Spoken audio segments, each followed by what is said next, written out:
Machines can become everything that you are. We can build machines which are intuitive in nature.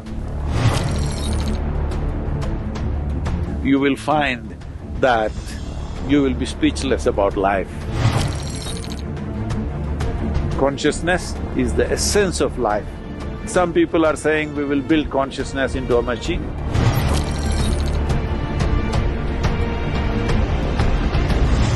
Namaskaram, Sadhguru. Experts say that human intuitions are essentially biochemical responses of our body. If that is so, an artificial intelligence can be powered to recreate human emotions. Are human intuitions truly biochemical algorithms, or are they something more profound? Whoa. Well, does human intelligence have something to do with biochemical activity that's happening in our system? Absolutely. Well, when you know today that you being mentally balanced or imbalanced, you being stable or unstable, you being clear or unclear in your mind, has a chemical basis to it, or even you being happy or unhappy, loving or not loving, joyful or miserable, all has chemical basis. One way to understand this is, it is all a question of intelligence. Right now, as you sit here or wherever you sit, whether you make this experience of sitting here beautiful or ugly is a matter of intelligence, and it is also a matter of chemistry. They are not different. It is completely wrong to understand intelligence as thought. Thought is just one small expression of intelligence. This is a folly that modern societies have made because the modern education system has made people believe that thought is the only form of intelligence. If thought is the only form of intelligence, you will naturally understand that accumulation of data, analyzing data and projecting this data according to your analysis is intelligence. Well, this is a process that any machine can do. This you're beginning to understand now, that even the most complex thought that you think is phenomenal, today your computer can do it without effort.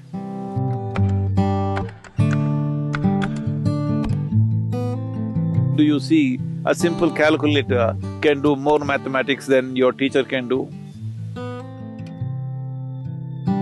Your computer can do much more mathematics than any mathematician can do.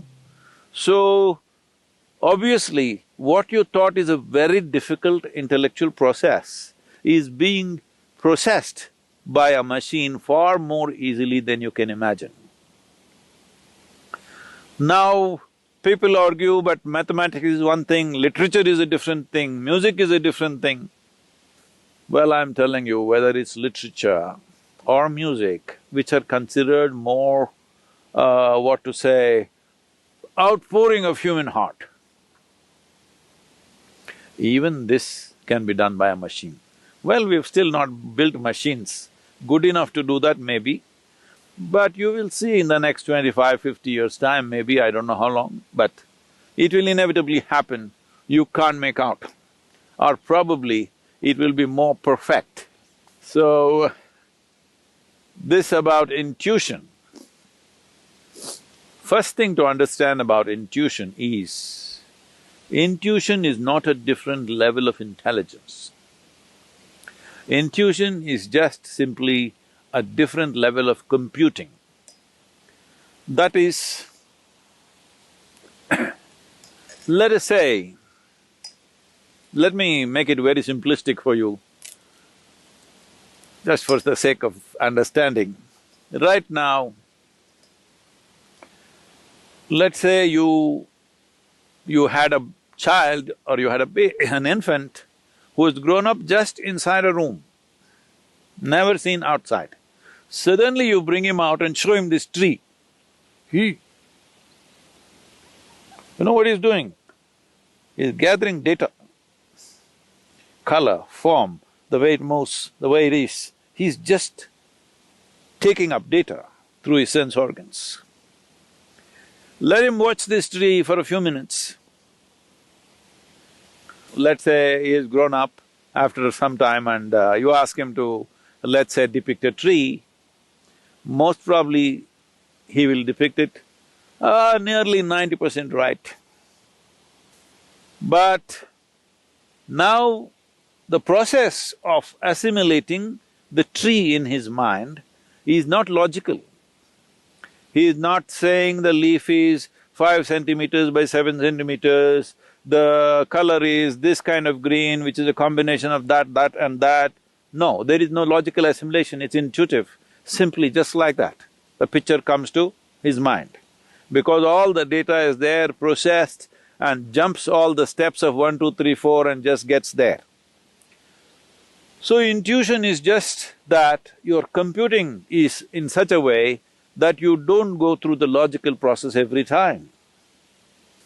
So intuitive means your computing is skipping the logical steps and arriving at the answer, which is definitely a more sensible way to conduct your life.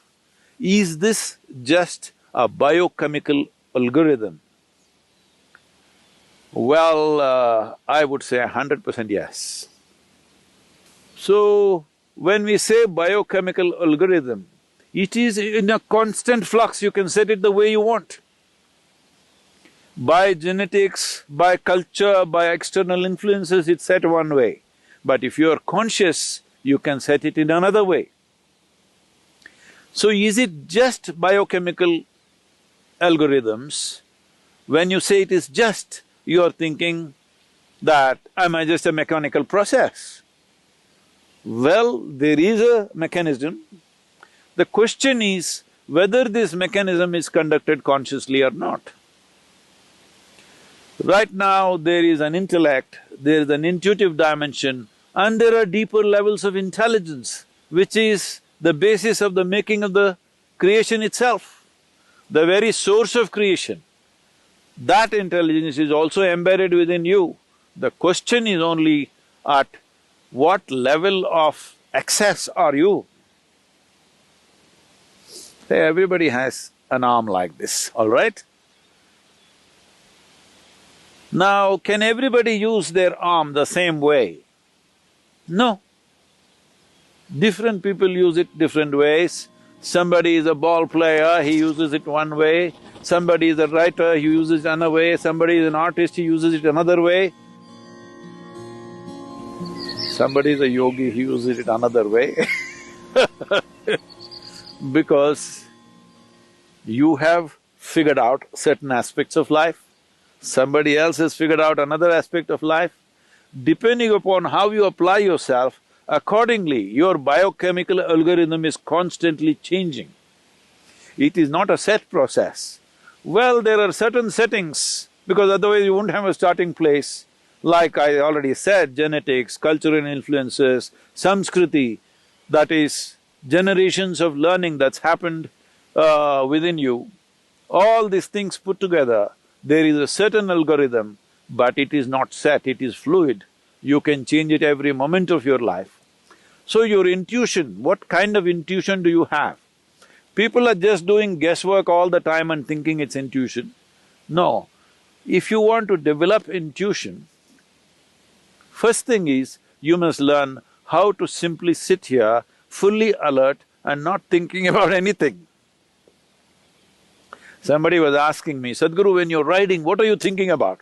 Why the hell am I thinking about anything? I'm just riding. That's why I'm still alive because the kind of risks that I've taken on 2 wheels, I'm still alive because I don't think a damn thing. If you know how to simply sit here, alert but unthinking, Oh, how is that possible? I'm asking, how is it possible for you to think when so much is happening out here? If you pay attention, you will not think. So the most important aspect of life is your attention, not your thoughts. This is what a child who saw the tree for the first time did. Attention. If your attention is on all the time, without any kind of judgments about what is this, what is that, simply attention, not thought, just attention, you will naturally become intuitive. Human attention can open up any door in the universe, but the attention should become free from judgmental process. That means, from the limited data that you've gathered, you should not go on judging everything around you. Because even if you think you know everything, the data that you have gathered is very, very limited.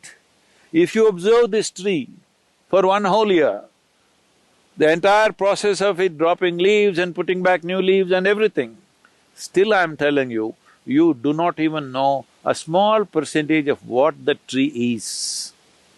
If you want to understand the biochemical algorithm of that tree, we do not know how long it will take for you to grasp that. So this is a much, much more complex mechanism than the tree. So definitely this, if you spend a lifetime paying attention to this, still what you know is very little. But if as you become more and more conscious, you determine the biochemical algorithms. That means you determine the nature of the experience. But now the question was, can we build machines like this? Yes, we can. As we can build machines which can do math for us, we can build machines which will write stories for us, we can build machines which will make music for us, we can build machines which are intuitive in nature. So, this is a very valid question. This is a question that needs to be looked at more profoundly than just talking about intuition or emotion. It needs to be looked at as a life process, because life process is such, there is no separation between intelligence, intuition, thought, beat of the heart, function of the liver, function of the kidney, or what the spleen is doing, what the brain is doing. There is no differentiation. It is one seamless function. To grasp it that way is most important. Only then you will know life, only then you will experience life to its fullest. Only then you will find that you will be speechless about life because there is no word. What is there? Is there a word? Is there a vocabulary to describe a phenomena like this?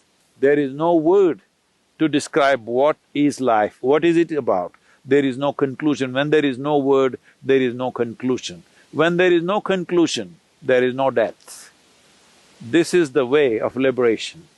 I know you asked a simple question about whether machines can become like this or not. Machines can become everything that you are, can do everything that you can do, probably better than you. As you know, they are doing things better than you. Only thing is, they cannot become consciousness. Well, some people are saying we will build consciousness into a machine. That's not going to happen, because that's life. What you call as consciousness is the essence of life, that which cannot be described, for that which we don't have a word to say what it is, that which is that indescribable force which makes everything happen. That will not happen in a machine, 100%.